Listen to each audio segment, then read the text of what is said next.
Welcome to the Terrible Podcast with your hosts from SteelersDepot.com, where you can find all your latest and greatest Steelers news. It's Dave Bryan and Alex Kozora, always lit, talking Steelers. And now, here's Dave and Alex.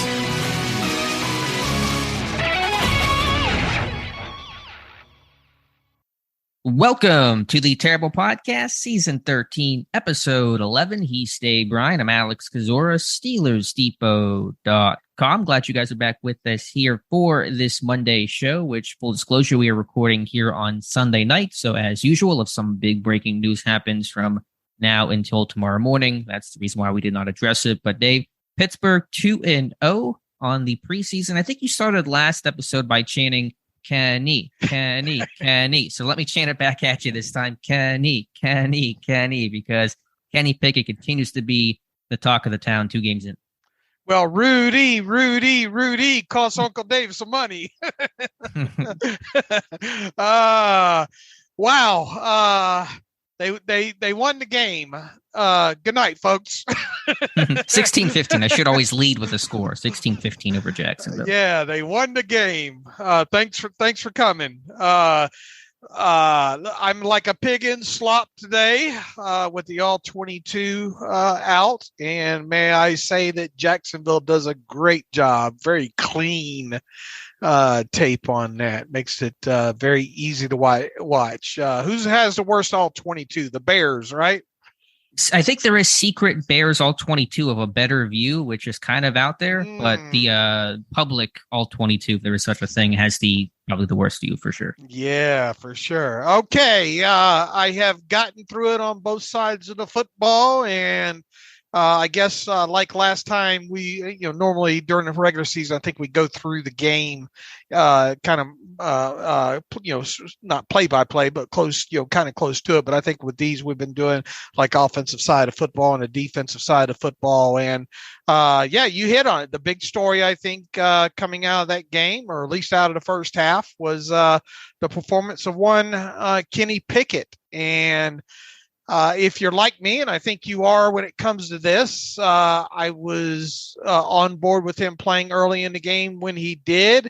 I was, however, hopeful that after that nice showing that he had there in the first half, that he was going to come back out and open the second half and see if he could, build another possession or two on top of that. And Mike Tomlin evidently had seen enough out of Kenny Pickett in his where's my snap totals here? 10 offensive snaps. So we don't have much to talk about when it comes to those snaps, other than he was very poised once again. Seemed very accurate, seemed in control of the situation, moved the football down the field, and overcame a couple of penalties in the process there. And I thought he played well. And I came to the realization that it is allowed in the NFL to catch the football down the field in the middle of the hash marks beyond 10 yards past the line of scrimmage. Who knew? Pat Frymuth has been pushing hard for that legislation to pass, and so he's going to reap the benefit of that a lot. You're right, only 10 snaps for Kenny Pickett, but 10 really valuable and, insightful snaps. And I'm so happy that he worked that 2-minute drill just to have the opportunity for that, because if you go to training camp, that is essentially how they run things during a training camp 2-minute drill. The situation last night, ball at 37, 2 timeouts, like a minute 5 left, generally in that 2-minute drill in Latrobe. It's the ball around the offense's 40, 1 timeout with maybe a minute and a half or so. So very similar situations there. And Pickett ran it really flawlessly. A masterpiece was what I wrote in the film room break that I did Sunday on Steelers Depot. And so I thought he did a great job in terms of standing tall in the face of pressure. I mean, that throw he had to Frymuth for 24 yards down the middle that you're referencing. I mean, that is interior pressure, and to lead Frymuth with good touch accuracy behind the linebacker, in front of the safety, to the open window in open grass. I mean, that is a high level throw. And so overall, the accuracy, mechanics, eyes, feet being connected, Pickett again was outstanding. And yeah, as you mentioned, that throw to Freiermuth, if you go and slow that thing down, I mean, that ball's out of his hand while Freiermuth's still kind of even, so he really had to, throw that to a spot that he was pretty sure that Freiermuth would be at there, and in that second level area, and with pressure in his face on top of it there. So yeah, look.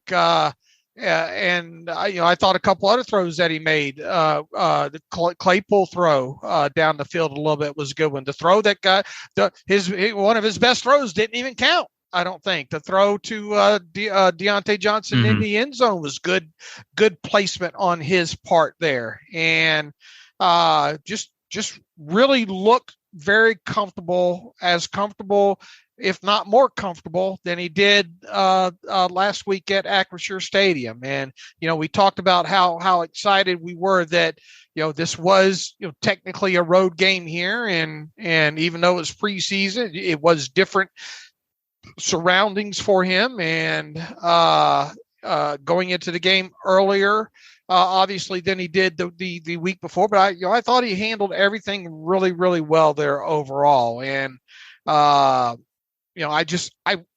all we had is 10 snaps and one was a spike. By the way, spikes being counted in attempts is the most bogus thing. They need to do something. That's one of those Dave stats. Yeah, pet peeves of mine there. But now let's continue praising him. But there is a pushback in this, and so add on whatever you want to add on. Well, I'm curious on what the pushback is. Do you want to expand on? Is that just the whole it's preseason, you can't make too much out of it? Is that no? I had the want to see him. He was able to push the football down the field a little bit more than he did the previous week, but there's still the want to see him push it further. And I was hoping that if he had come back into the game in the second half, that we would have maybe been able to see a little bit of that. But I suppose that their mindset is to incrementally bring him along in this. And, we saw a relatively shorter game that first week, kind of a more, a little bit more intermediate throws this game. I want to see the football pushed down the field. Sure. And I think as the week goes on, I think you're going to see more of that pushback on that side of things there. But that's the only thing that I came out of the game wanting or lacking having seen was him push the ball down the field, football field a little bit more. Yeah, I would say that Jacksonville played a lot of loose zone, especially in that 2-minute show. They did not want to get beat over the top. And then also there's the issues with the offensive line that's not always conducive to throwing the ball vertically. And so we'll talk about the O-line here in a minute. But yeah, on that 2-minute drive, Pickett 4 or 5, 63 yards, and basically threw 2 touchdowns. The first, Deontay wiped out by offsetting penalties and came back to the next play to hit Benny Snell. Again, I thought the throw to Freiermuth down that left seam with pressure right in his face was really high level. And then even the first completion to Deontay Johnson on that slant, and that is a definition of a rack throw, a run after catch throw that Matt Canada really wants. That ball's right on Johnson. He gets an extra 10 yards a yak, and as you pointed out, was an ankle tackle away from Housen, that one. And so just that great placement that Pickett showed. I didn't think there were a lot of throws downfield that he could have made that he didn't. I think a lot of it was dictated by coverage, and again, making this the throw to Freiermuth for 24 was a bit more pushing it downfield. So I think he just took what the defense gave him, but still made some impressive plays out of that. No, I think you're misunderstanding. I'm not putting this on him because 5 of the attempts came in a 2-minute drill, and you're right. They're not wanting to get beat up over their head, right? Give up the big play. That's what I came out of wanting, not seeing that I hope to have seen in this game. Was that, but the situational football aspect of it called for what he did in that situation. That was primarily most of his playing time in that drive. Right. I think Pittsburgh was aiming and looking for Pickett to take some shots downfield. It just, as you said, didn't materialize based on what Jacksonville was doing. But I don't know if it's an intentional thing. No, I didn't think. No, I'm not saying. I'm just saying it was that I was more upset with him not coming back in the second half because I wanted to see him get the opportunity to push football down the field. Right. It was curious to have Mason Rudolph play the entire second half. That felt unnecessary. Mm-hmm. And I'm with you. The thought was that Pickett would be able to end the first half and then come out and see how he starts a half of a game. And you really just kind of want to see the overall mindset for that. But maybe Mike Tomlin will get asked why that decision was. Yeah. And look, they might be, it looks like they're just bringing them along in incremental stages here, and they really wanted to see him in that 2-minute drill, and they got to see that, and that's another box checked for him, right. When it comes to that. So once again, it's just this isn't on Pickett. It's more on, I was hoping to see more in the second half and maybe get the opportunity to see him get the opportunity to push the football down the field, more, because we obviously didn't get to see that in the first game. Right, 10 snaps. I mean, he played less snaps in this game than did in the opener by a considerable margin, right? Because he played the whole second half against Seattle. So I think that was a little curious there. Can I start this podcast, the first 10 minutes, with like a super hot take? Can I do that? Is that fine? Go ahead. Everyone knows my stance, at least hopefully people know my stance on when to play rookie quarterback. And my stance is when he's ready. This isn't you start him day one or you have to sit him for a year. It's a case-by-case basis. What more does Kenny Pickett have to do to prove he's ready? I think push the football down the field. Show that he can push the football down the field. Right. But I think that's it. I think that's it at this point. Which is me trying to slyly say, why can't this guy start week one? Okay. Yeah. And that's that's obviously out there right now, right? I mean, that's going to be the talk, I think, for the rest of this week and on into their next game on Sunday. I mean, it's understandable for what we have seen so far. We know Mason's not going to be it. Right. Mitch, bless his heart behind that line. I mean, the best quarterback of the three has been Kenny Pickett. Taking care of the football, putting the ball in the end zone, getting the 2-minute drive knocked out. If they had a running game to go along with it, it would probably make him even not that much more effective, which they don't. But I get it. I don't think they're gonna. I still will be shocked if they go that direction. Agreed. But he's going to play. He's going to play during his rookie season, so it's just a matter of when he does. Right. So why wait? Is my thing. I mean, I think all three quarterbacks have played well, and I still expect Trubisky to start week one at Cincinnati. But we're just waiting for the inevitable of Kenny Pickett's going to start sooner than later, and if he's ready, then he's ready.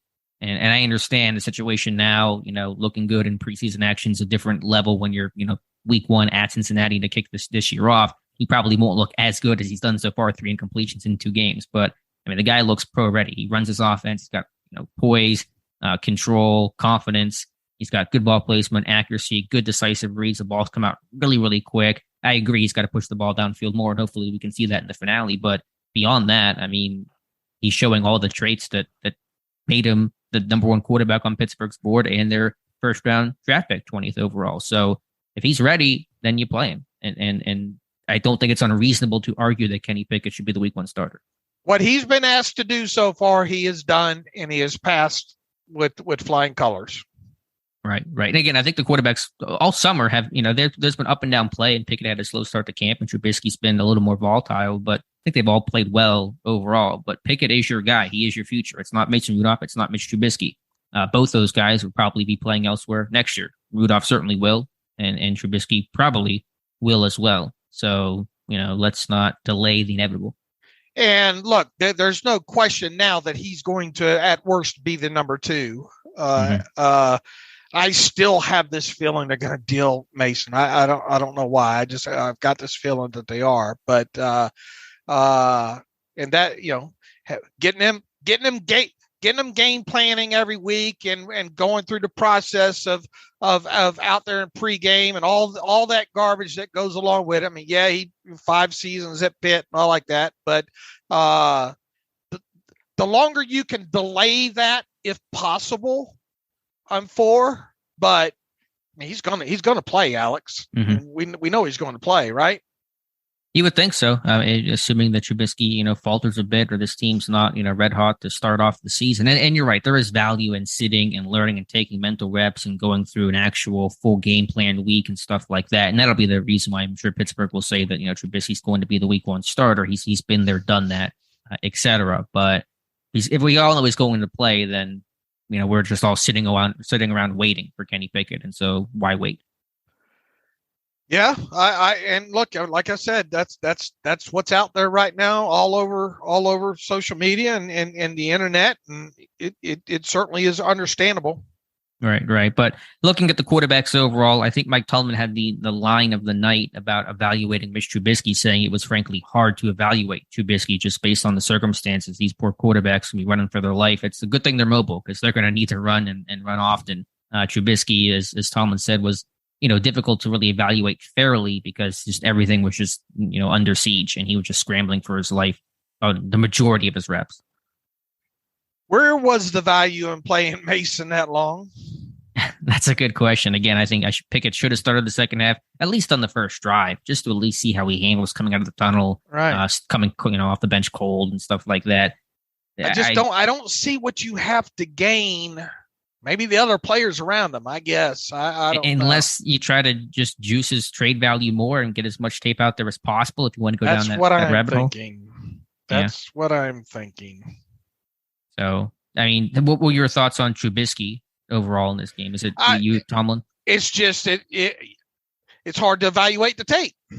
Right. Yeah, I thought the ball. Hey, we got a slot fade out of the way early, didn't we? Yeah. I mean, I thought that was good.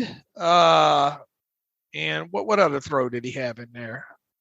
There was a good slant to Deontay. It was a fairly tight window throw for 15, 20 yards. Right. So, I mean, with what he was dealing with and the way that the offensive line, it's hard to evaluate him with as few snaps as he really played behind that line and all. I think big picture pulling out this game, the two main takeaways were Kenny Pickett's play really good and the offensive line play really bad. Kenny Pickett was as good as the offensive line was bad. And so those are going to be your two kind of central thoughts probably heading into the season is when will Kenny Pickett play and can this offensive line be any better than bad? And those are going to be two probably burning questions to ask ourselves throughout the season. If they had a better offensive line at this point and a running game, obviously to go with it, I could thump the table a lot louder for Kenny Pickett to be week 1, because that way you can protect him a little bit from himself, in some instances, and it would make him a lot more effective quarterback on top of it, I think, to start with. But assuming he's going to play at some point this year, this offensive line might not be a whole lot better. I mean, I get the idea of gelling and improving, but injuries could strike. I mean, could go the other way too and backslide. So, I mean, again, to me, you don't look at the other factors as how good is your offensive line. It's just, is he ready to play? And if he is, then nothing else really matters. Yeah, my biggest takeaway overall about the quarterback position, once again, to continue beating the horse here, is I thought they should have played him to open up the second half. I'm with you for sure. But overall, the quarterbacks I thought played well. Trubisky, did well under the circumstances to be able to create and extend. Did miss that throw on that deep attempt to Deontay Johnson, probably through that, wrong shoulder or something like that.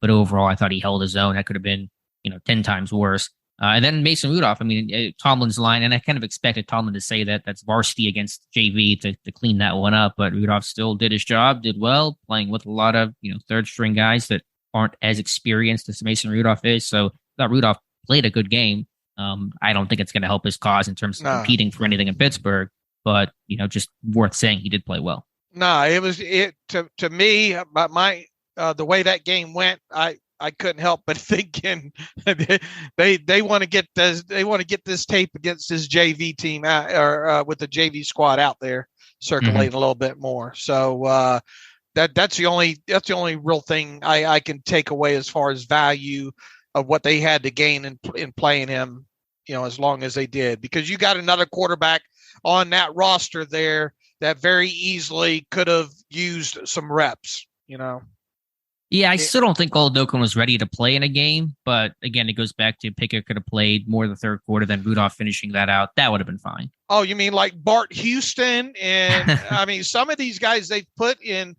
fourth quarter of preseason games. Let's not kid ourselves. I mean, how long was Bart Houston on the roster before he saw some time? And who was the other? Who was it? John Parker Wilson. Parker Wilson. Throwback. And oh Lord, I mean, we could go down the list here. The who was it? God. Johnson kid a couple years ago. I remember. I just think about older guys. Was it Josh? Josh, Texas A&M. Yeah. No, it's not Josh Johnson because that's the veteran guy. I know who you're talking about. I know who you're talking about though.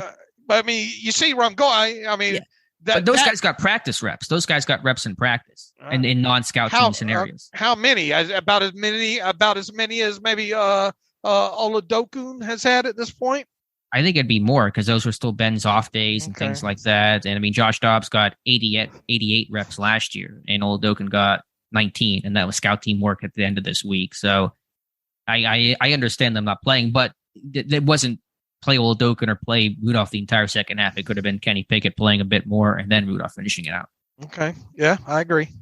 But yeah, so I mean, basically the quarterback pecking order seems to be set at this point, assuming that Trubisky's the one, Pickett is going to be the number 2, and then Rudolph is the number 3 or off this roster. Right. So now it's really just a question of what happens to Mason Rudolph, if anything.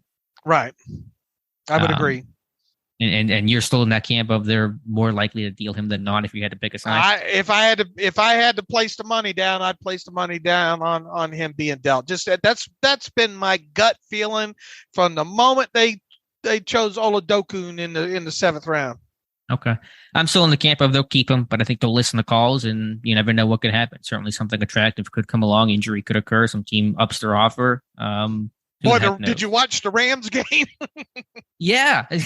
All these Rams fans saying, oh, John Wolford's the guy. I think they've turned. Wolford did not look good. People talk about Bryce Perkins now. Yeah, we're going to have to fire up a Rams Depot podcast here before too long. Yeah, I made sure to watch that game specifically. And look, you drew out all the links to it, you know, and I mean, any team's in trouble if they lose their starting quarterback, right? Sure. They are really in trouble if they lose Matthew Stafford, who, by the way, has got something going on with him, right? Elbow tendonitis. Sean McVay said it's unusual for a quarterback to have his injury. It's more like a pitcher type of injury. So it's manageable, it seems like, but something that's likely to bother him throughout probably the rest of his career. And, you know, did you put that Raheem Morris is over there on that staff too? I did not. Yeah, Mike Tomlin loves Raheem Morris. That makes sense. Yeah, right. And obviously McKay, and you had the link to the Oklahoma State quarterbacks coach, right? I mean, yep, Zach Robinson. That looks mighty tasty. Yeah, and you're gonna go from junior wizard status if I'm still junior wizard, 9 years in, still junior wizard. I do have a Harry Potter type vibe, I guess, to me. And if I was forced to bet which way if he was to go, that would be it. But anyway, back to the game. Yeah, so I think we covered quarterback pretty well overall. Let's cover the other elephant in the room, the offensive line. Is there any hope, I guess, is the question. Your overall thoughts, either big picture, individually. I mean, it was obviously a mess in so many ways. Man, and you know, neither Kendrick Green nor Kevin Dotson, you know, stood out positively, I didn't think, in that game. Dan Moore had a rough night. So did James Daniels, and you know, hate to say, I mean, the performance isn't going to put him in the Pro Bowl or anything like that. But I came out of the tape thinking Chukwuma Okorafor was their best offensive lineman of those 6 that saw, you know, technically starting playing time. Dan Moore playing 30-something snaps in that game tells you a lot. But 2 series in that game, Dan Moore played. So make of that what you will. And they were just, they couldn't handle twist or anything, man. And just getting blown up right and left. I thought James Daniels' best snap of the game was that, what was it? That toss or whatnot over to the right side that ended up obviously getting blown up. A core four out in front and the slasher cut up underneath him. There, Gunnar Olszewski blocking his tiny little hiney off there and doing enough over there. And James Daniels, if you go back and look at that, nice reach block and he turned his man inside, did enough in that. I thought that was probably his single best snap of the game, to be honest with you. To me, James Daniels looks very uncomfortable in new offensive line coach Pat Meyer's system. And I think that was his best rep. You're right on that toss play. I think the worst was later in that game on that one pass protection where it looks like he just whiffs and he's taken the center sliding away, the D tackles on his body. And so that's when Pat Meyer instructs his guys to take the most aggressive set, really a forward set where you're going to gain about 2 to 4 inches off the line. And Daniels does that.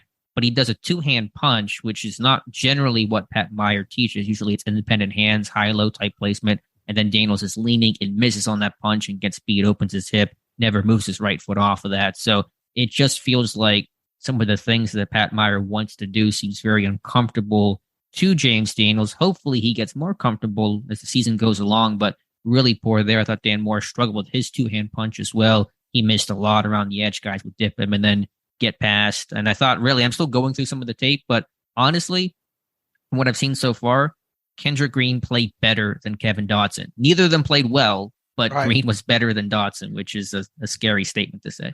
Yeah, I didn't know. I looked in this in the play-by-play, and I didn't see the other quarterback that played. Look out! Oh, you've been sitting on that one. Yeah. I mean, here's a thought that crossed my mind, and it's crazy, and it's not going to happen. But I almost wonder if you might be better off swapping, because James Daniels did play center in college, right? I almost wonder if you might and Mason Cole has played some guard. I almost wonder if that might be something that they won't. But yeah, that's something that ran through my head. Maybe James Daniels needs to play center. Maybe Mason Cole needs to play guard.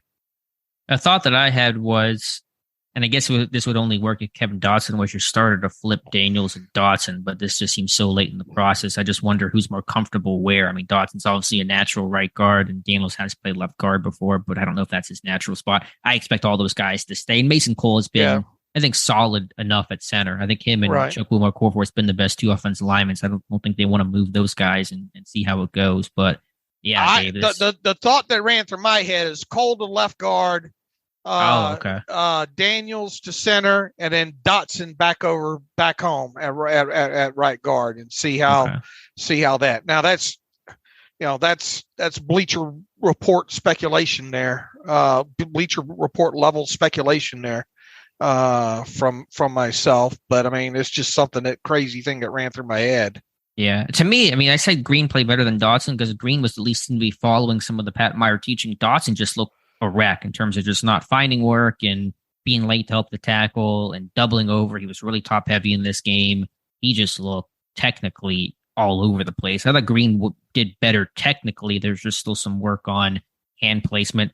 To go back to Daniels briefly, just watch his hand placement. His hands are so wide. Every time he punches, he's struggling to really get that good first significant contact inside the defender's chest. He's bringing his hands way too wide. I think they have to be tighter so he gets a stronger punch overall. It just seems like that's maybe one of the core issues he's having right now.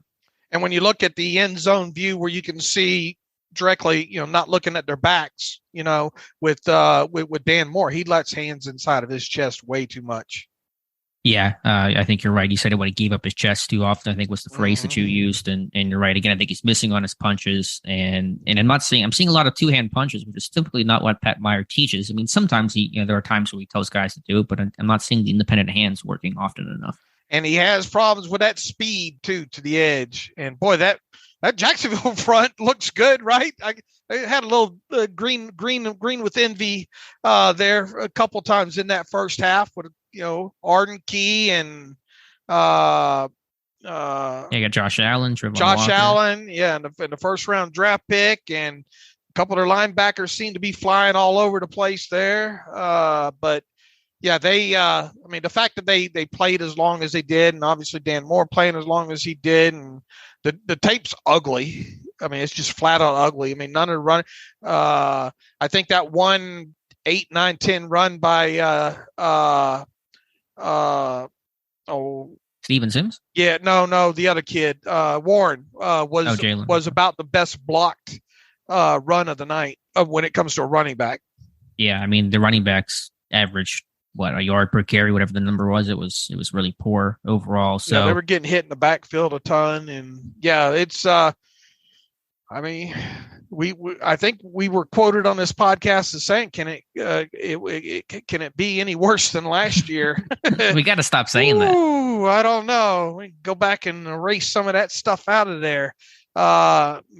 It's that level. It hadn't. And it's not going to matter if Najee's back there or not if they play like this. You know, they were supposed to. This unit's supposed to be a better run blocking unit than it is pass blocking, and neither is happening. Right? Maybe they are still better run blocking, but if bad is bad, then slightly better than bad is not good enough to win. And here's my thing, Dig. You can hide some stuff in the NFL. You can hide maybe, skill guys that aren't the best, not the best receivers, a tight end that doesn't block great. You can even sometimes hide, less than stellar quarterback play if your run game's really efficient and you have a good, offense game plan and structure overall. You cannot hide a bad offensive line. Right. It doesn't matter what you do, run, pass, whatever you design.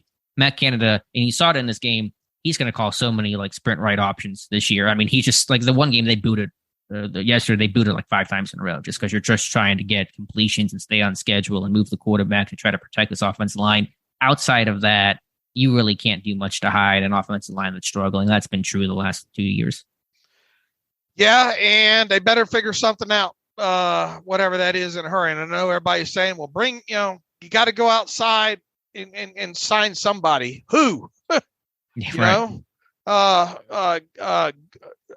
Decent offensive linemen at this point, if they're still on the street, A, you probably not much of an upgrade, or B, you're probably gonna have to pay for them, and even then, not guaranteed, because a lot of these guys are obviously on the street for a reason at this point. But you need to turn over every stone possible, I think, at this point, because I mean, neither of those, unless the worm turns here. And it's just a mess right now.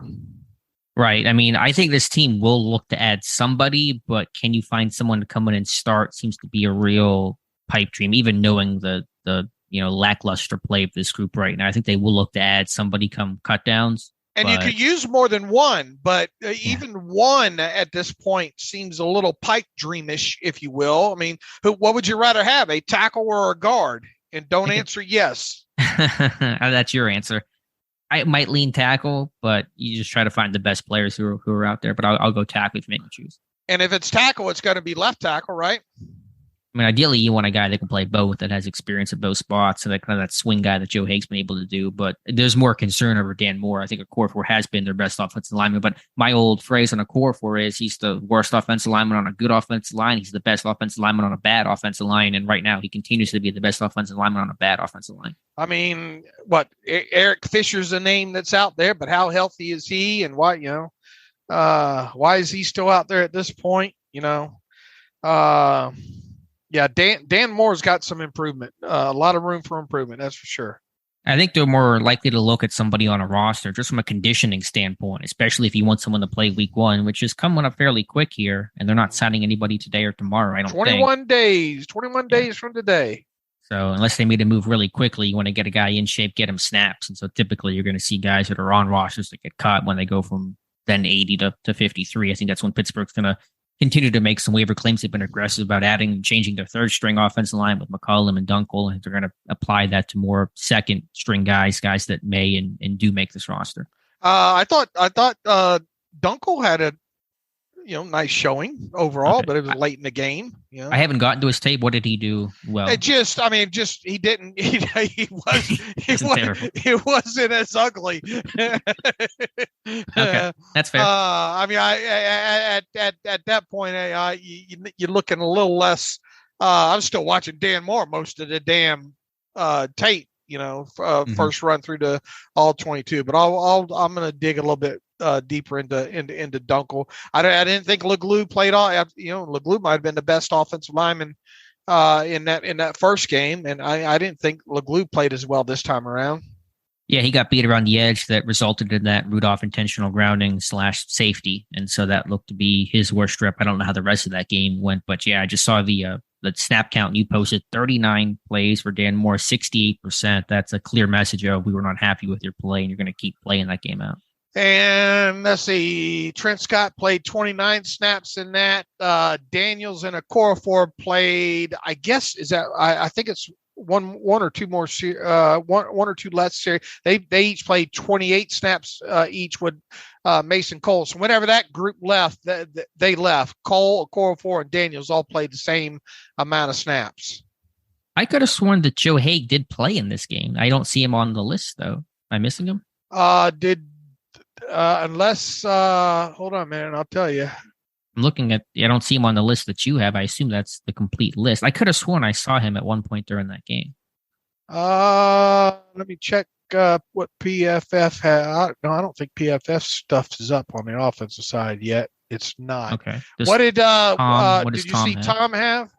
I have not opened his charting yet. Let me look. That'll be. If he didn't play, then and Trent Scott played 20-something snaps. What in the world does that mean? What numbers Hague? 71. Nothing from Tom, unless Tom missed a snap. I trust Tom. It wouldn't be like he would get one snap either. Hague would get more than that. So what does that mean? Is Joe Hague's spot in jeopardy for Trent Scott? I mean, are you kidding me? It can't be, right?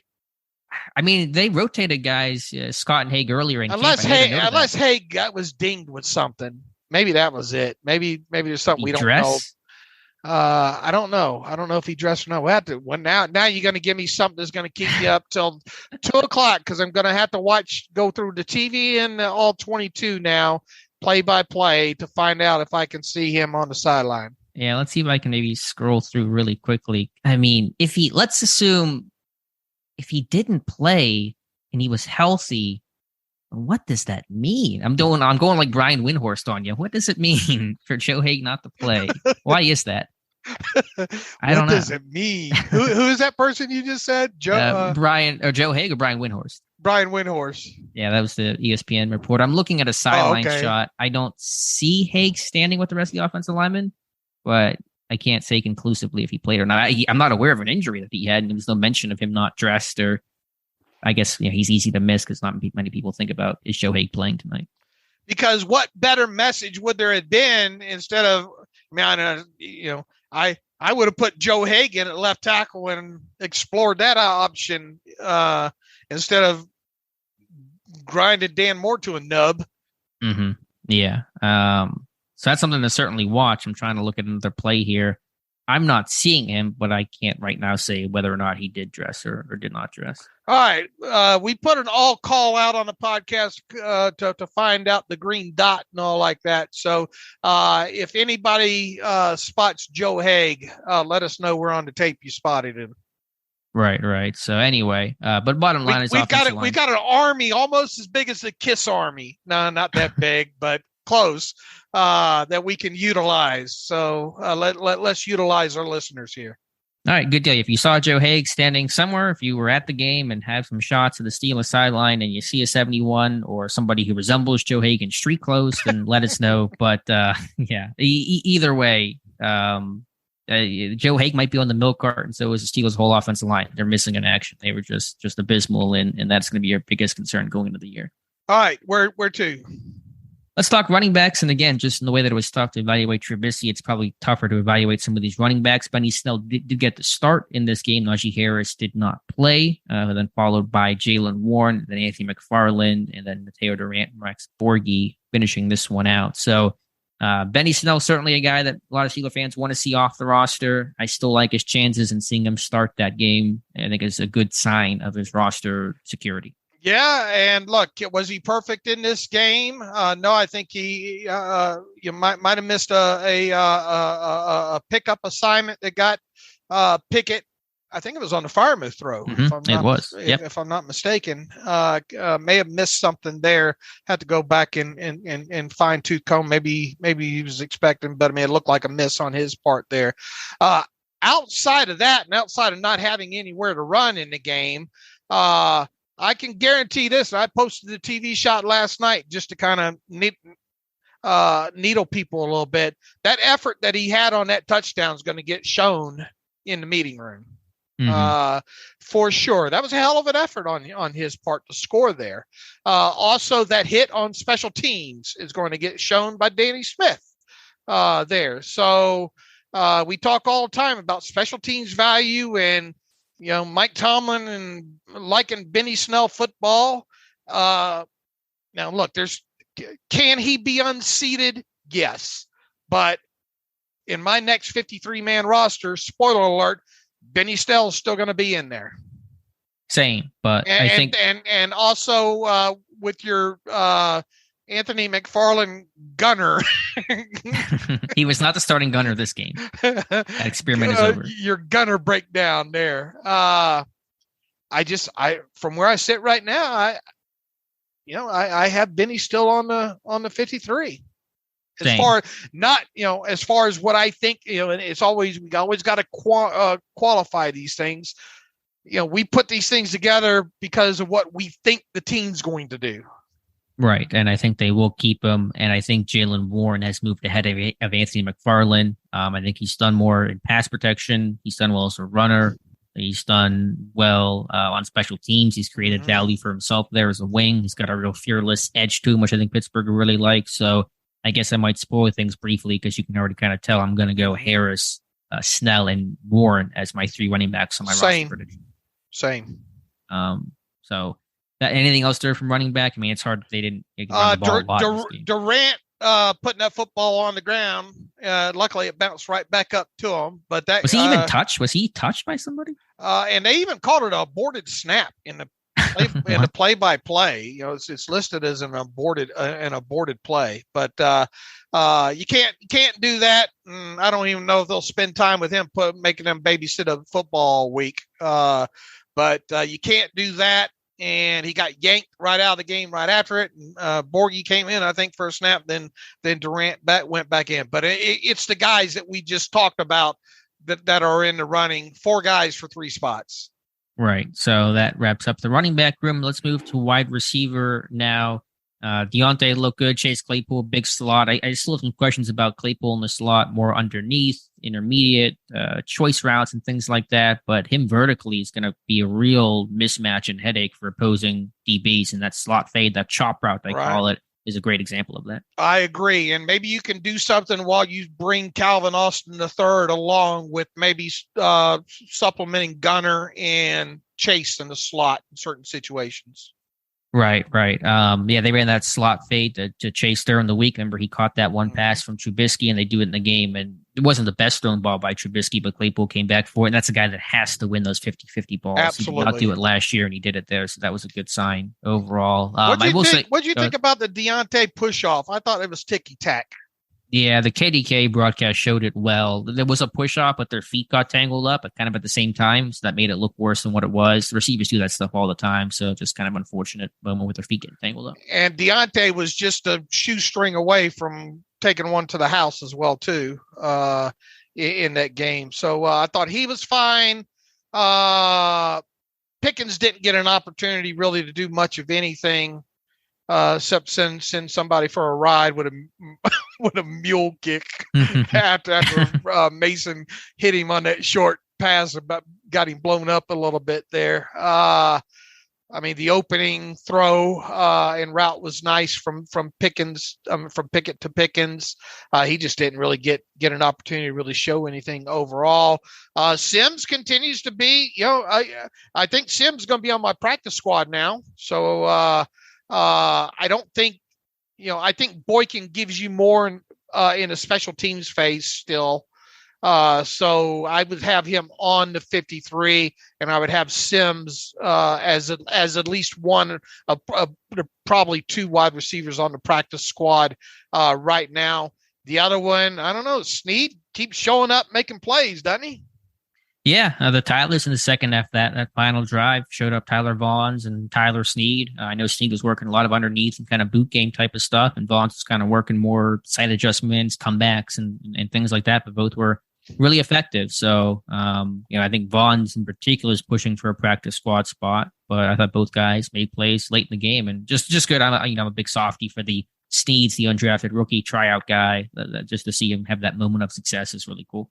Gunner can't put the football on the ground, obviously.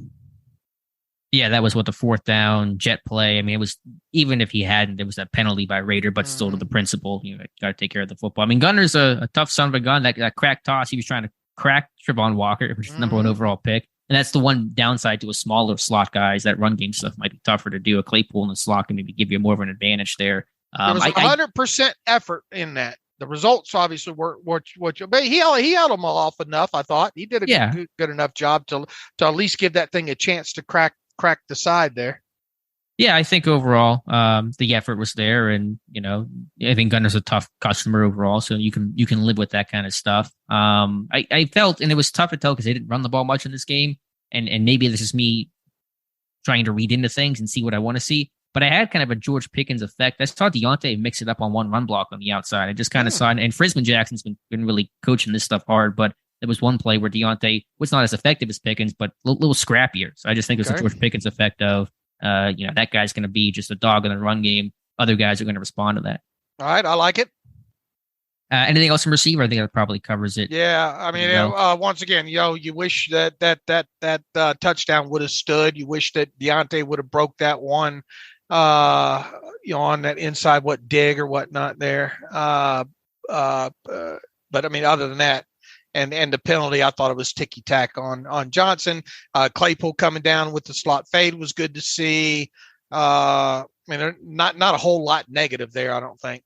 Right. I will say one thing on Pickens, on that incompletion to Deontay on that scramble drill, Pickens went out of bounds. His foot touched the sideline. And so you just want to work on a little bit of situational awareness. Again, just some of the little things, the rough around the edges stuff I talked about with Pickens. I'm still really encouraged by his play. He's at a stellar camp in summer overall. There's a big, bright future for George Pickens.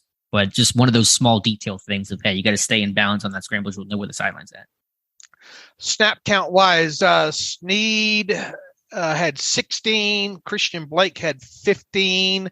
Sims had 13. Boykin, not a lot of burn. I wonder if there's any reason with that. Eight offensive snaps for Boykin, but he did have 7 on special teams. Okay, yeah, that's going to be his ticket overall. And I thought he did well on special teams, beating vices from jammers and things like that. So that's going to be his ticket. All right. Tight ends. Let's see, anything on tight ends? Pat Fryermuth, talked about how his yards per completion and yards per catch, I should say, should go up this year from the 8 point something it was as a rookie, and they should be able to throw down the field, middle of the field more often. Fryermuth's going to probably reap those benefits more than any other player on this roster. I did not pay too much attention first run through the 22 on the tight end position, so I get an incomplete there. Okay. Connor Hayward, maybe not as impactful as the last game. I think he got dinged a little bit mid-game, and trainers were checking on him, but he did finish out the game. Also, I should mention from an injury standpoint, the team seems pretty clean coming out of that game. We'll see. We'll kind of see what happens during the week, but we're not at camp anymore, so I really couldn't tell you for sure. But I guess things are okay from an injury report standpoint in terms of in-game type of stuff. What am I looking for in tight ends next time through? It's been a pretty lackluster group. Gentry, just to kind of see him in action a little bit. I mean, I think a lot of eyes will be on Connor Hayward. Beyond that, Rader and Sternberger are the practice squad types who I don't think there was a lot to show there. Okay. That should cover the offense, I think, right?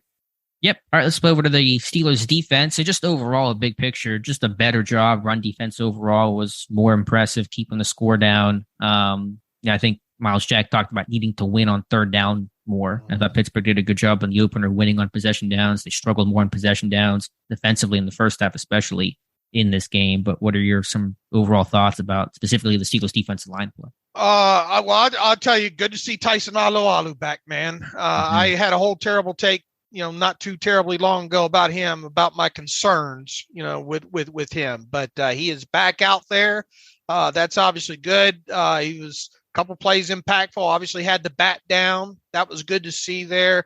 Ogunjobi, for the most part, a couple bad snaps in there, I think, but he looked fine. I thought overall, Wormley okay up front. Liao had a couple of nice snaps, and I thought Liao's coming along, and he can rush the passer, and that's something to build on right there.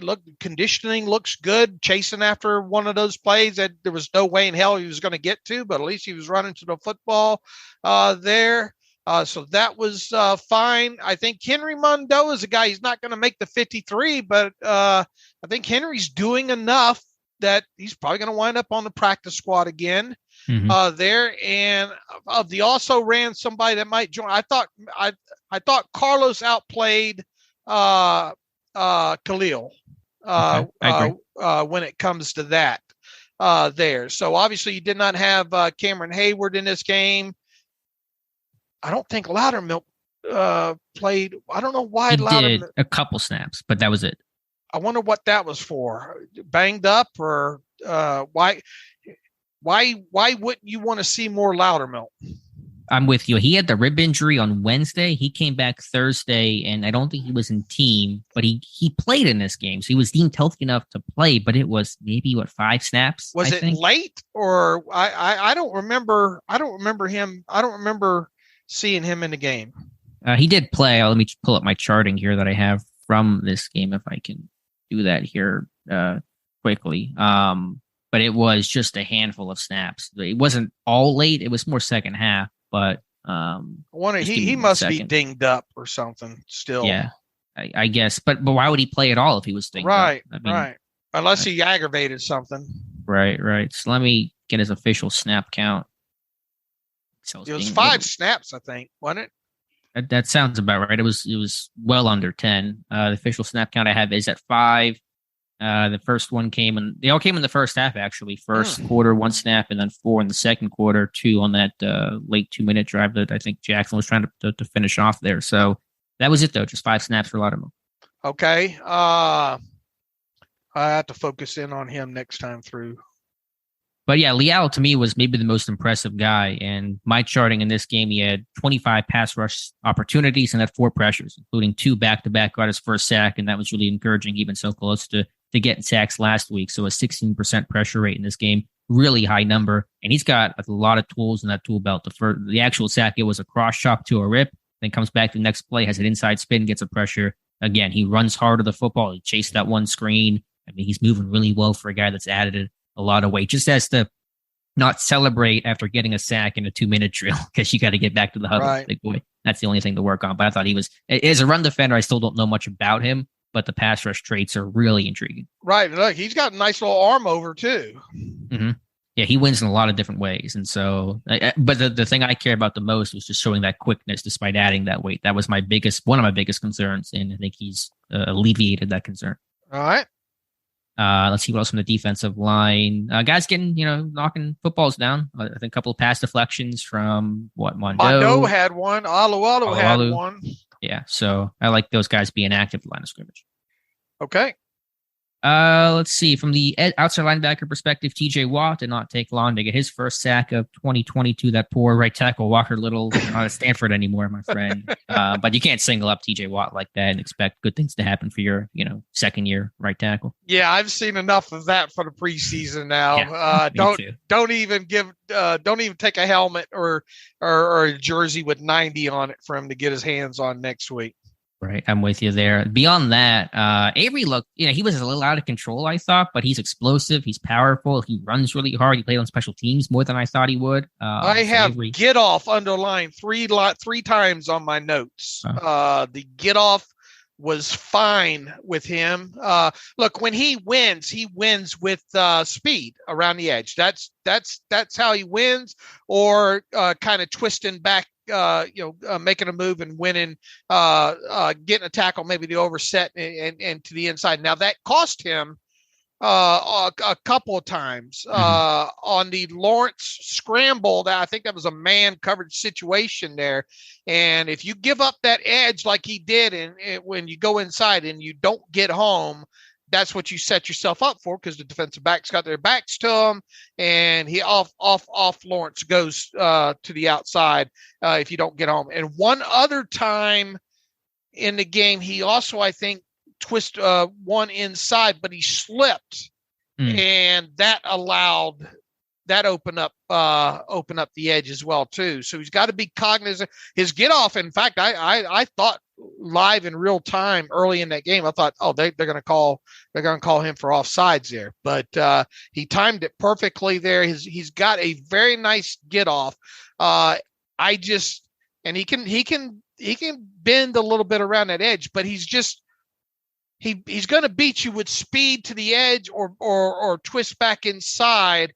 It's just he can get swallowed up, That's one of my concerns with him. Now, maybe him coming in fresh in situations as that next guy off the bench, maybe that's how he's going to win and get some pressures and some sacks. Yeah, he's a high energy guy. I think he gets after it some. I thought just overall quarterback contained was poor in this game. You saw Lawrence break contained. Beathard had a rushing touchdown. Just too many open lanes for these quarterbacks to have when you're in AFC North with Lamar and Burrow and Watson. When you see him in the finale and all the other quarterbacks you're going to face this year, you need to have some better quarterback contained and rush lane integrity. I think on that little short. Avery runs after the football, tracked one down, and I think in the second half there. He does good in space. He really does do good in space, and seems to be okay against the run there. So for a first time in the Steelers uniform, I thought he looked fine. He looked as expected. I'd like to see him not give up that edge like that, like I said. But other than that, I thought it was a great debut for him. He should be the number 3 at both outside linebacker spots, right? Agreed. Oh yeah, there's no choice right now. Any other thoughts on the edge guys? Probably quieter overall. Rashad played a fair amount. Vaughters, I thought, got a little bit of pressure late in that game, but that's not a guy pushing for the 53. Right. And Scott, and he had the roughing or something late in that game. Got to not do that. But it's the top 3, and who you probably Tuska as the 4th from where I sit right now. Yeah, I think so. And that's only because Derek really more of a can help you on special teams. Right. He's going to be a multi-phase kind of guy. And Avery, do you have the special team snap count for Avery? Because he was on at least the starting punt coverage team. I think kick return. I think he played probably 15 or so snaps on special teams. With Avery, he played 6 special team snaps. Oh, is that it? Maybe I was overestimating, but still 6. He's giving you something there. And so that's encouraging to see. Tuska played 7. Okay. All right. So yeah, I think both guys can make an impact there. Tuska for sure, but maybe Avery can do more than I thought. I think Rashid might be your best option for a practice squad guy as we sit here right now.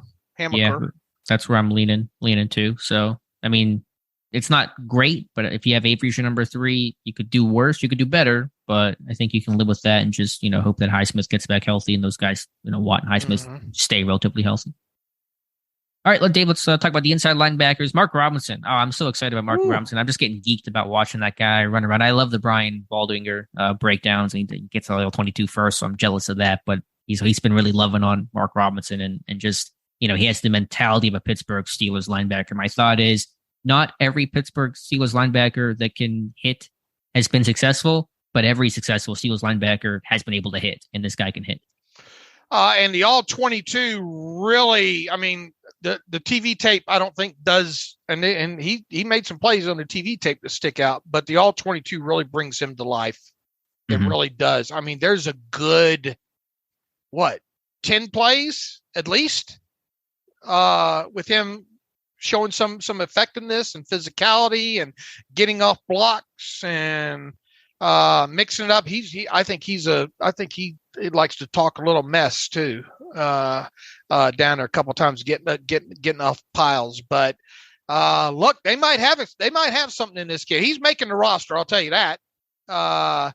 I'm pretty confident at this point that he should make the roster at least.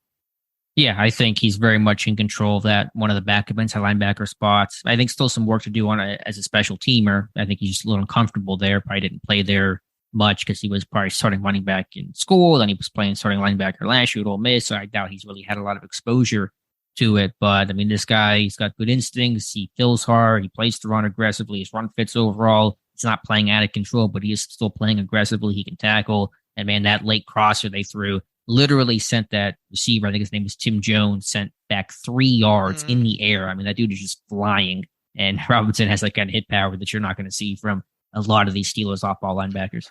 Look, he was by far and away the best inside linebacker overall. Now I thought Miles Jack had a great game. I don't think you need to see Miles Jack in the game against Detroit, by the way. I think we've seen enough out of him. I think we've seen enough out of Casey even at this point that why risk it? I say with those two, Ogunjobi, I've seen enough of that. He can sit, as far as I'm concerned. But I would even toy with the idea of throwing Mark Robinson out there. Maybe with Spillane to open this next preseason game just to see what happens. Be honest with you. Would you play Devin Bush at all, or would you? I would. Devin needs to keep playing. He needs to play through this. Okay. In my opinion. Now, in Devin's defense, that might have been Devin's best showing. I don't know how long. Yeah. You know what I'm saying? And even that. There was some glaring things with him. I mean, he cannot,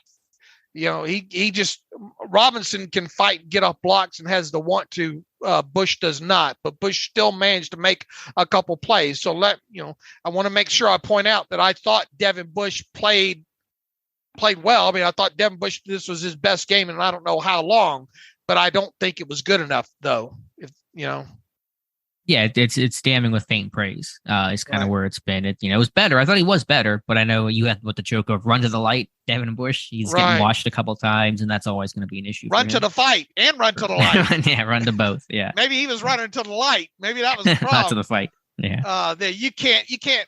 I mean, I understand trying to spin off something, but you can't turn your back. I mean, you got to fight. You got to fight. I don't care if it's a tight end or a guard. Now, look, there's some instances in here where Robinson take on some of them guards, man, and even some behind, pulling behind the line of scrimmage and all like that. So that's what you need. And Robinson does a good job of fighting to get off blocks, big old guards on top of it as well too. So I'm not saying that. He's a starter right now, but I think you got to work with what you got right now on that roster. And Robinson, in my opinion, belongs on that roster right now. And if you can groom him a little bit more, I don't think you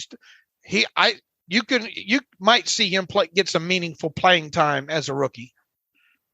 Yeah, I just like the overall mentality. You've had some guys that, Devin Bush in particular, that it's not been physical enough, not downhill enough. Pittsburgh needs that to try to repair that 32nd ranked run defense. And Robinson's not going to have a big role or maybe any role in solving that and turning that around. But I just like the overall mentality that guy plays with. And that's a guy that you want to keep and develop and see if you can, take to the next level. It was a typical Robert Spillane game. I don't know how to better describe that.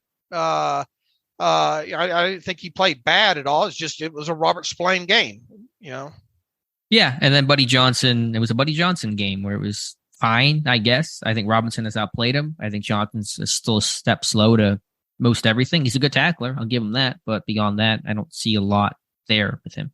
I think it's going to be interesting now. I think it comes down to what's going to happen with Marcus Allen versus Buddy Robinson, right? For number 5 in my head, at least right now. Who do you give the edge? I'm giving the edge to Marcus Allen right now still. Yeah, because of special teams. I got to look to find Buddy Johnson on tape. He hasn't really stuck out to me, Right. I know he was a 4th round pick a year ago, but you're not on scholarship anymore. So right. I don't think he's a guy.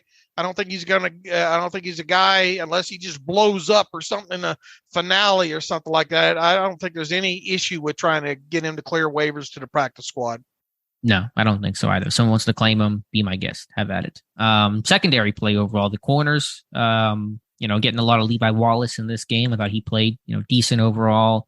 A lot of, with Arthur Millette out there running a lot of their nickel package, which I kind of thought, it would be of Witherspoon in left corner, Wallace right corner, then Cam Sutton in the slot. Millette could still play on early downs, but I think generally speaking, you're going to see a lot of third down packages of Witherspoon, Wallace as the outside corners and Sutton inside.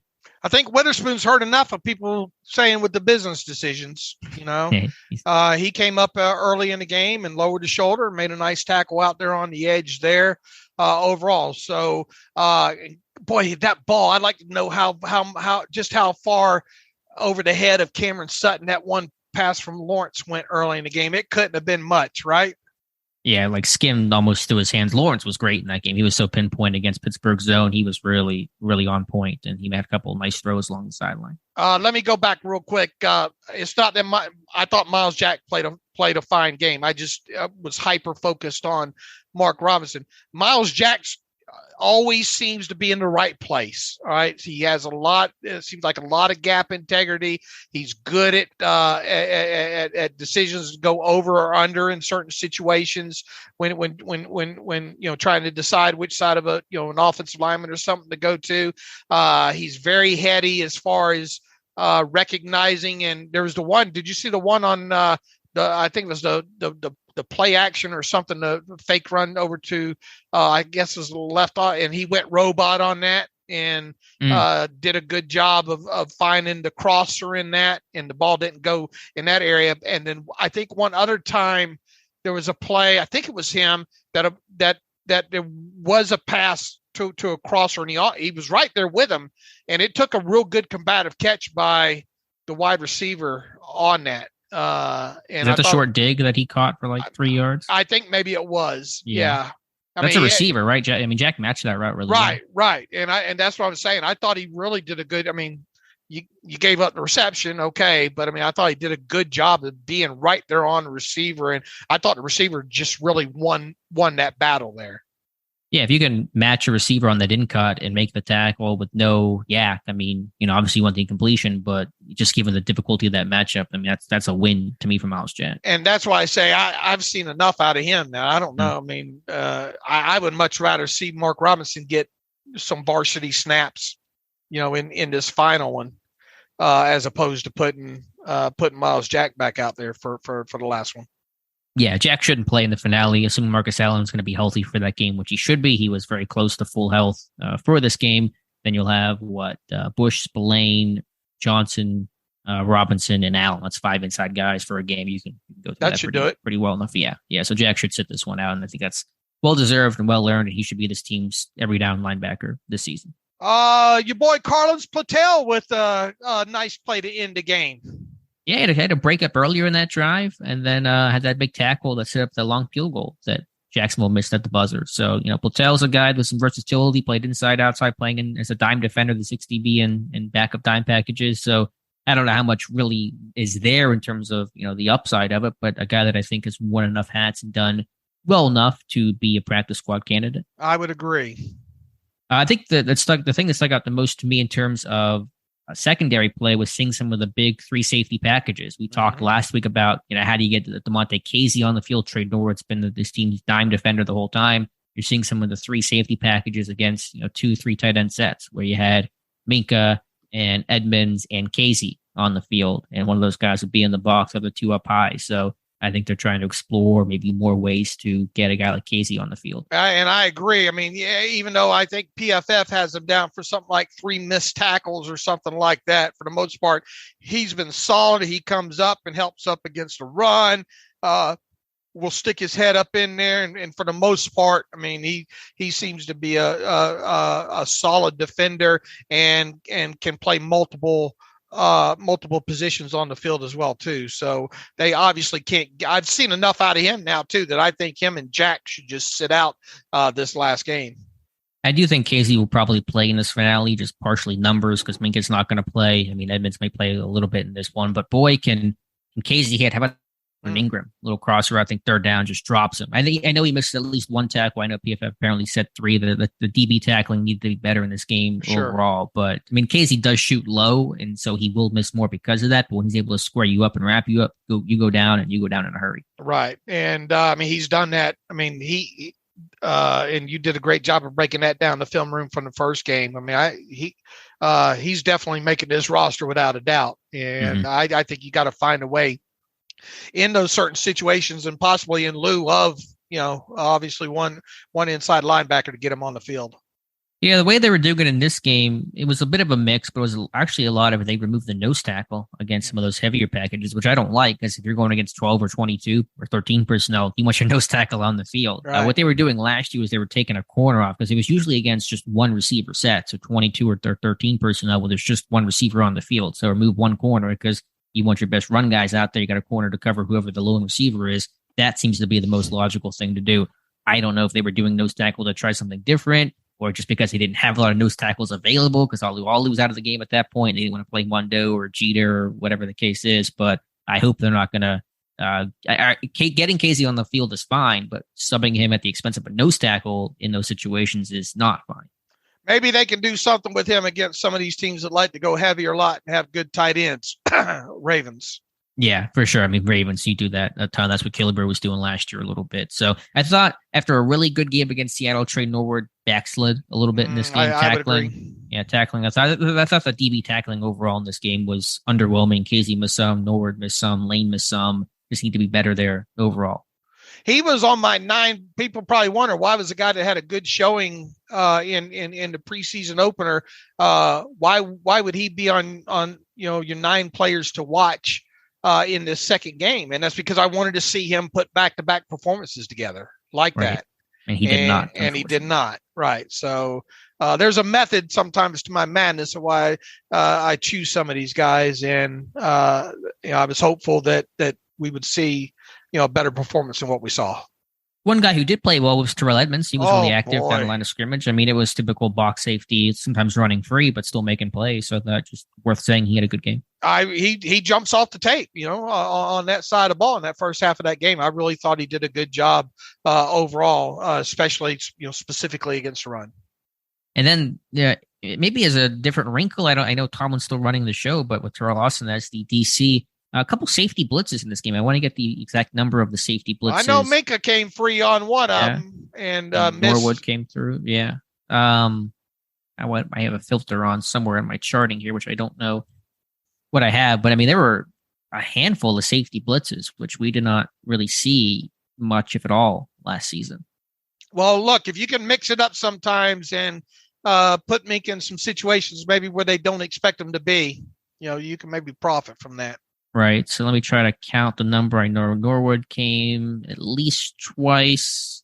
Edmonds, Minka, I have down 4 on safety blitzes. The actual number is 6 of them. Okay. So that's a pretty high percentage overall in this game. So something to watch going forward. All right. I think they moved Minka around a bit more. He's playing closer to the box and moving around a bit more. And I think just a healthier group, a more veteran group, more experienced group, just a better group overall. I think they're going to try to move Minka, not to do what Miami did, but just being able to, put him in different pre-snap spots and not have him so stuck as that deep free safety. That'll be a good thing for him this year, create more turnovers. That quarterback rumble for the touchdown, Chris Steele's got to make that tackle, right? Yeah, you can't get trucked by the quarterback, by CJ Beathard. Chris Steele is not. I think some people have talked up Chris Steele. I've not seen it. I don't think he's really worth keeping around. He was the highest graded defensive player according to PFF, and I would have bet you that wouldn't have been the case for that one giving up that touchdown not keeping that quarterback out of the end zone there. I'm not wrong, right? He's got to make that tackle, right? Yeah, I mean, you got to save the touchdown there, have those blades of grass to defend them, like Solomon talks about. Steele did have the nice jump ball incompletion down the sideline, so that probably helped his grade out. But yeah, he's got to make that tackle on a quarterback. He's got to be clowned on in the film room for that this week. Right. Okay. Let's see. Anything else here from the Steelers defense? Justin Lane running behind Chris Steele. I know Lane had the interception, but that was kind of a gimme throw. There was, pressure, and EJ Perry threw it right at him. I mean, it was a good play by Lane. He made the play, but I don't think that's saving his job. Yeah, and I didn't think he stuck out defensively really other than that. It's kind of same with James Pierre, right? Yeah, Pierre was quieter, but sometimes like Pierre is so up and down. So, hit big or lose it all that if I don't hear him, that's maybe okay because that means he didn't, give up a big play either. All right. I think we plowed through it. I think they were damn lucky to win this game. Talking about wins and losses there. And as Mike Tomlin said, they won the meaningful snaps, if you will. Yeah, Tomlin basically said the same. They were kind of lucky to win this game. Jacksonville dominated and won most of the downs, but Pittsburgh won downs late in the game and held Jacksonville to some field goals. And if the Jags kicker wasn't as bad as he was, and Jacksonville probably comes away with a victory in this one. All right, Presley Harvin. Good to see him put on the performance that he did overall, I thought. And that free kick, man, he boomed that free kick as well. So, I think you can kind of live with the punting performance that he had in that game. Yeah, it wasn't quite as spectacular as a punter as I thought it might be. I have to maybe check some hang times. I haven't charted some of those things. But yeah, that safety kick, I mean, I don't want to see more safeties this year. Oh, but yeah. It was kind of nice to see. I mean, that was 76 yards that went over the return guy's head. And, for a safety kick, usually you should have great field position. I think Jacksonville was pinned back, I don't know, at their 15 or 20. So that's a field flipping play right there. He also, I think, kicked. That was the free kick, right? Yeah. And he had 4 punts, 5 punts. How many punts did he have in this game? That sounds about right. 4 or 5. I don't know the average. The average didn't feel great to me, but it seemed okay. Right. I don't have numbers on that. I mean, from where we had last saw him, I mean, he can build on that, Yeah, for sure. And then Boswell missed one from 53, left upright, and then snuck an extra point in. Maybe not his best showing in the world, but, his first game, not too worried about that. Right. Return game, Gunner, starting kick returner. He'll be that guy this year. Don't have a ton to note there overall. He just had, I think he just had one for 27, and I think McFarland had one for 38. And then punt return. Sims, that was the one that they pinned him deep, right? Okay, I think there were a couple that went over his head. So nothing to really note there from a special teams aspect, at least not yet. Let's see, any other overall thoughts on this game? Again, big picture, Pickett's good play, the offensive line, the concerns there that will certainly be carrying over into week one. Yeah, and then Mark Robinson jumping out on the defensive side of football, I think highly notable there. And yeah, that's about the highlights, I think. All right, so just to kind of pull back here, some injury type stuff. Again, not that we're aware of right now, recording this Sunday night, of any in-game injuries. A Tuzar skipper situation certainly could happen for Monday afternoon. We'll have to wait and see. Guys who did not play in this game included Marcus Allen, Derek Watt, Kim Hayward, Najee Harris, Alex Highsmith, Calvin Austin, Arthur Millette, Montravius Adams, all guys that we knew had already been injured. Harris, I assume, was a healthy scratch, but I'm fine with him not playing. Yeah, the full list, maybe you did read it. Oladokun, Al Austin, Najee Harris, Marcus Allen. Killebrew did not play in this game. Right. Arthur Millette, obviously. Derek Watt has yet to see action. Alex Highsmith out with the ribs. Montravius Adams with the ankle. Joe Haig, mystery. That is so weird. Yeah, it's gonna drive you crazy. We're gonna get off this call. You're gonna go straight to the tape, aren't you? I'm going right to the field goal block, to the field goal unit, and seeing if he was out there. It had to have been that he was not healthy to play in that game, which is, I don't know what's more comforting, the fact that he's not healthy to play or that he was healthy and didn't play. Because if he's hurt, then what's he hurt? What's wrong? And if he's healthy and not playing, then what gives?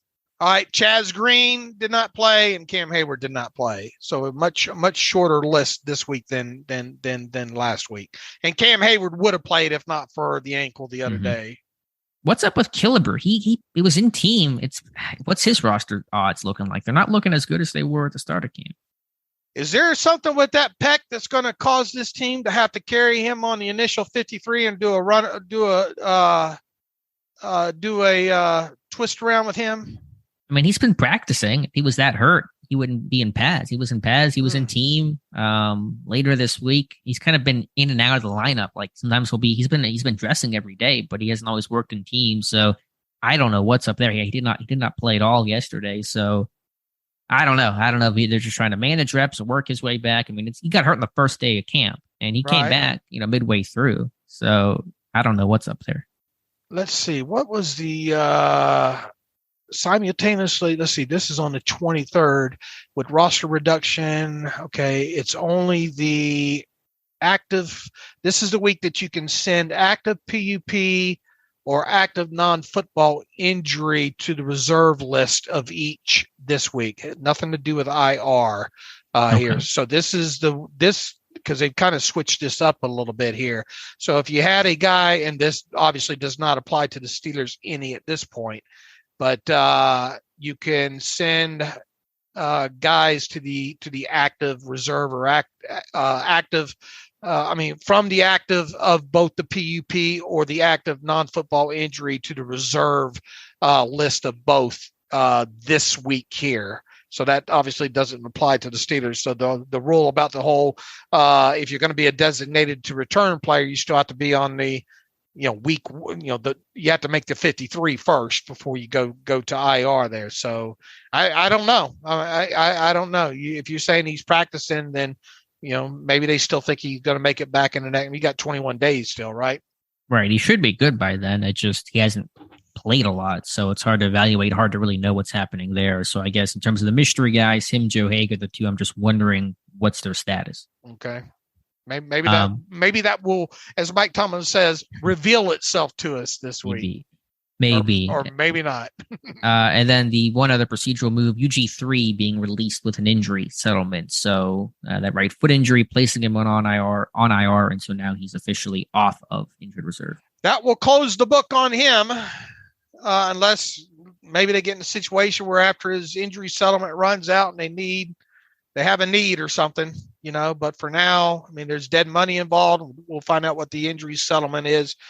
I don't know, a couple of weeks from now, probably something like that and all. But yeah, he just can't stay healthy. Yeah, 3 of the 4 years he's been placed on IR, and that's not a way to last with one team. So unfortunate for him. We'll see if he gets back on his feet literally at some point. I imagine he will get healthy at some point this year and try to catch on somewhere. Right. All right, Dave, in terms of non-football game, Steelers game things to talk about, the NFL Top 100 is finishing, I believe it's finishing today on Sunday. Cam Hayward, his highest ranking ever, 42nd overall. And so kudos to him. Still feels a bit low to me, but I know I have my black and gold glasses on there, but 42nd overall for Cam Hayward. Yeah, his best all-time ranking when it comes to that meaningless list, and probably could obviously make an argument that should have been higher on it. And I think the bigger story is it not looking like Minka's going to make this list at all at this point. Maybe we'll get surprised. I kind of doubt it. And then I guess, and it doesn't look like Najee's going to make it, obviously, at this point. So that leaves, it's looking like just two Steeler players are going to make this list, Cameron Hayward and obviously TJ Watt.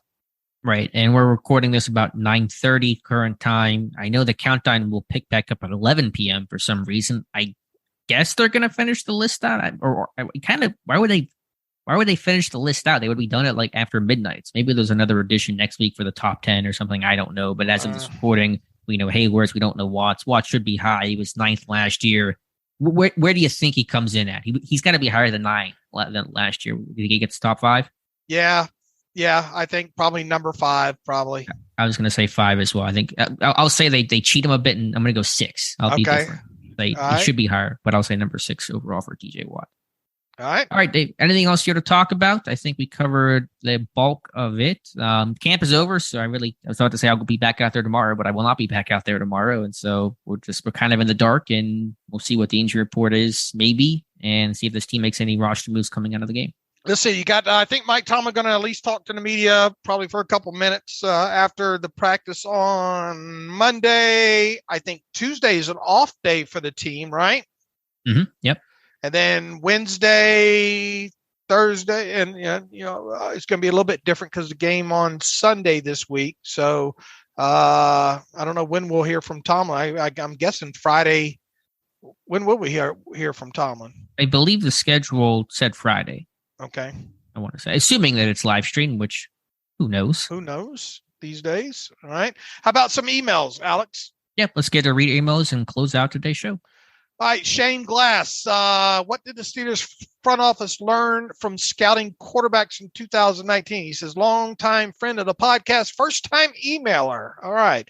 Nice. Would love to hear your thoughts on what you think the Steelers front office and coaching staff learned from scouting quarterbacks leading up to the 2019 draft. He says, I remember Colbert saying they viewed it as a chance to practice scouting quarterbacks prior to Ben's retirement. And obviously they took Rudolph in that draft. Do you think they evaluated guys differently based on that outcome? Man, I have no idea. We would have to know how. I don't know how to answer that question because I don't know. What did they learn from their scouting in 2019? Would you like to take a stab at that at all, Alex? I have no idea. I imagine it's probably less of a change than you think, Pittsburgh being the model of stability, consistency. I don't know if they're so, we missed on this guy, let's evaluate our whole process all over again. I think they're pretty steady in status quo. They took Kenny Pickett because he was the most accurate, most poised guy overall, and those were kind of the top traits they were looking for. Right, and look, they made sure to highlight the accuracy part, right? Right. And you're seeing that now translate to the NFL. That's why they drafted him, for that accuracy, that high-level placement ability. Shane, sorry we don't have a great answer for you, but we'd be really guessing here because we don't know exactly how they did scout him in 19 and what changed this time around. But we do know that accuracy was heavily talked about by Kevin Colbert. Right. I think it probably didn't change much, but whenever Kevin Colbert writes that book, you keep asking him to write. Maybe we'll find out that answer one day, but probably not anytime soon. All right. Thomas Purr from Ontario, Canada. Good afternoon, Dave and Alex. After rewatching just a TV tape, mind you, might it be time for Mr. Khan to pick up the phone and maybe check in on Balaga, Flowers, or Fisher? Pick up the phone as much as you possibly can for whatever it's worth. Leave no stone unturned. I'm not convinced those are the answers, but I am all for looking. Yeah, I get the mentality there. I think Pittsburgh will look and will shop. Again, are those guys the answers? Are guys sitting there as free agents in late August, a couple weeks before the season begins? Those typically are not the answers that you're looking or hoping for. But I understand the point. I mean, this offensive line is a wreck, and you understand there's still some youthfulness and newness and things to work out. And, they shouldn't be a finished product yet. And hopefully they kind of have more issues now than they do in the regular season. But I think Pittsburgh will definitely be exploring some upgrade to the offensive line. Will those be starters?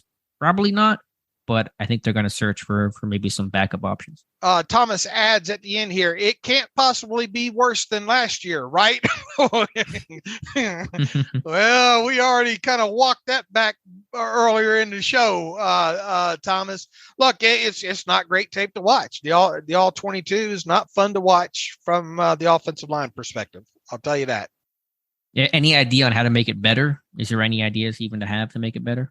How many rosaries do you have? We're at that point.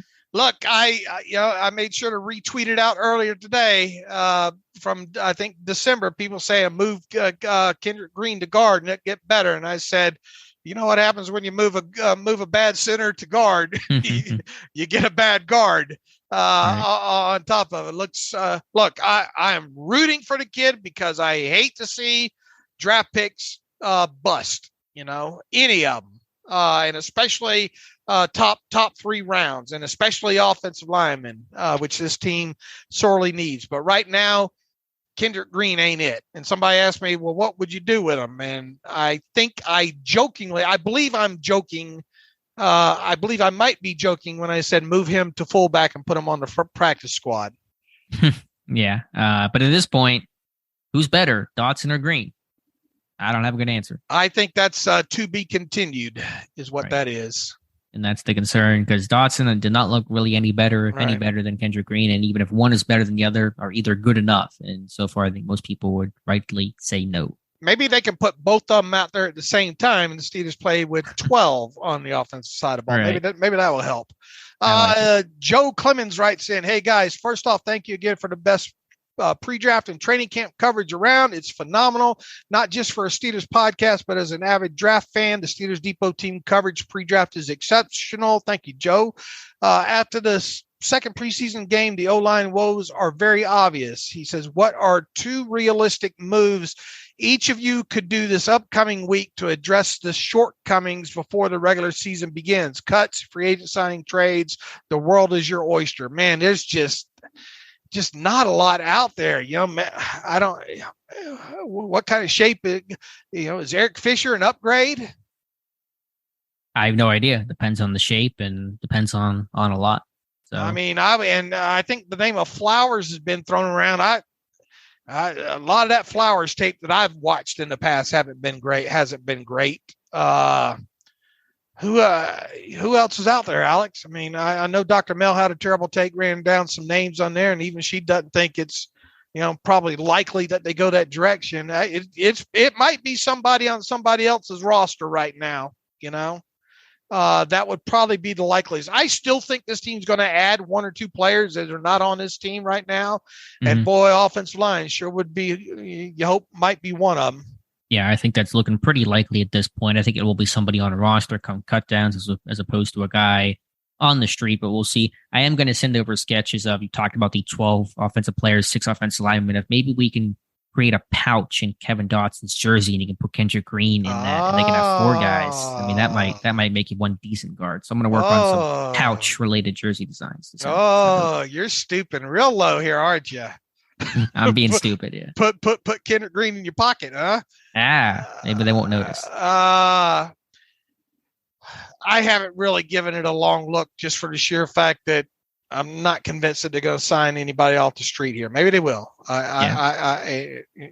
We'll see there. The answer is just to continue to rep it and just get, teach it and get better and get more reps and make mistakes and grow. Really, that's like a very simple answer, but that's probably the best thing they can try to do right now. It's not going to be a popular answer that you just gave, but it's probably the most likely scenario here.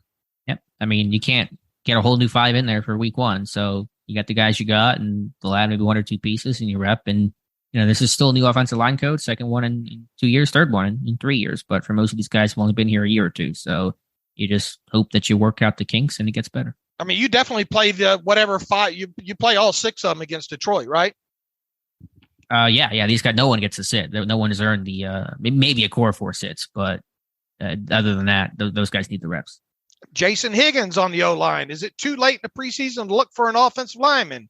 Any quarterback or running back is going to have a hard time behind this line, he says, if they don't improve fastly.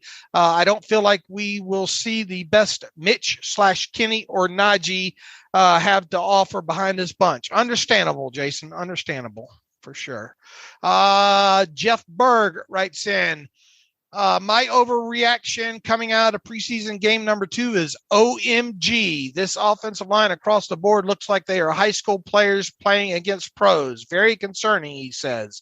I don't see how we can win games with the guys on our roster if this is how they play. He says guys who stood out the most, he says Pickett, Mark Robinson, and PH3, Presley Harvin III. Do you see any hope for the O-line? The hope for the O-line is just hoping that that's the floor. Yeah, I don't want to say it's hopeless. There is potential to get better and get reps, and that's reasonable to expect growth from where we're at now to say week 4 to week 8 to week 15, etc. But how much better is it going to get is always the question I keep going back to. And I don't know the answer to how much better will it get and will it be good enough? Probably not. All right, Scott just slid in right under the this one just came in from Scott. Hi, Dave and Alex. Thanks for all the awesome training camp and preseason content. Can't wait for week 1, he says. 2 questions for you today. I thought it was impossible, as Dave says, for the O-line to be worse this year as compared to last year. I now fear I am wrong. Maybe I'm overreacting. What do you think? Scott, if you listen to this podcast and you made it to this point, I think you've got all our thoughts on the offensive line at this point.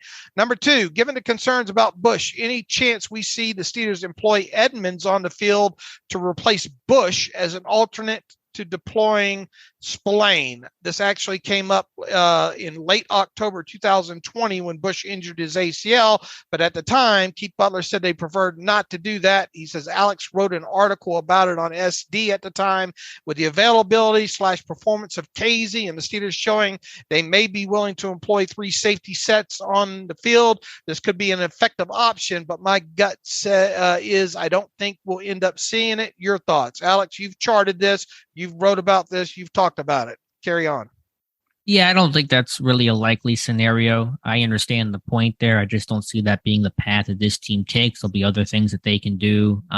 Edmonds is certainly better against the run, but playing inside linebacker and playing that box safety role, they're going to be 2 different things. And I think, Edmonds has settled into his role, and that's probably where he's going to stay. But will they find different ways to get Casey on the field? Like I mentioned earlier, some of the 3 safety stuff, they're doing that with both inside linebackers on the field.